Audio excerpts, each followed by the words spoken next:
Hi guys, welcome back. Once again, advice for today is pag magsisi ang iyong kapwa, ang iyong kapatid, ay patawarin mo. Kasi ganito po yan eh. Ang tao kasi, tao tayo na palagi nadadapa. Kasi hindi natin alam yung tama at mali. So, sumusubok tayo parati ng adventure natin sa buhay.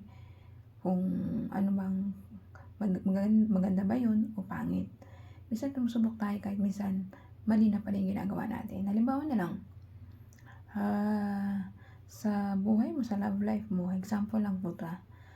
So, tinatry mo na magkaroon ka ng kabit ba, maging kabit ka.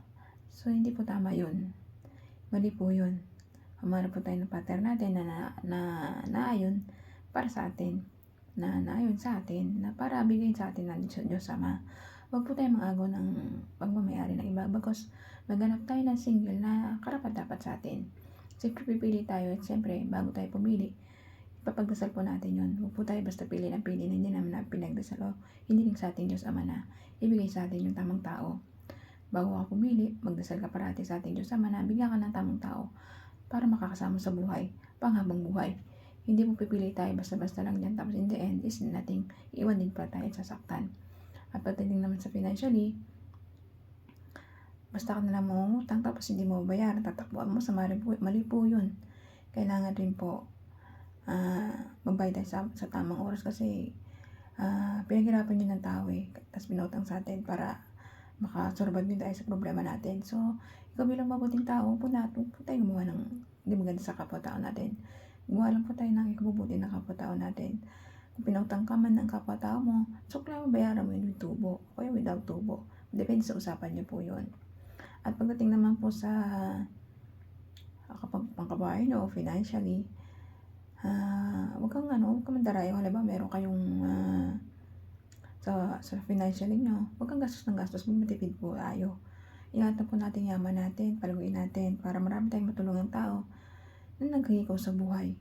So, kung tingin mo na masyadong malalim yung mga problema mo, huwag masyadong natin dibdibin at huwag masyadong natin pagkaisipin para hindi tayo magkaroon ng depression.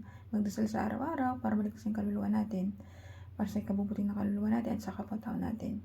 Sundin lang po natin 10 utos na inuutos sa atin ng Diyos Ama na para maligtas yung kaluluwa natin, maging marespeto sa magulang, huwag sumamba sa mga santos-santos na nagawa ng kamay ng tao, huwag magsinungaling, huwag makiapid, huwag sumaksing ng di totoo, huwag magsinungaling, huwag pumatay. Mga yan, kailangan po natin sundin yung 10 utos na ating Diyos Ama.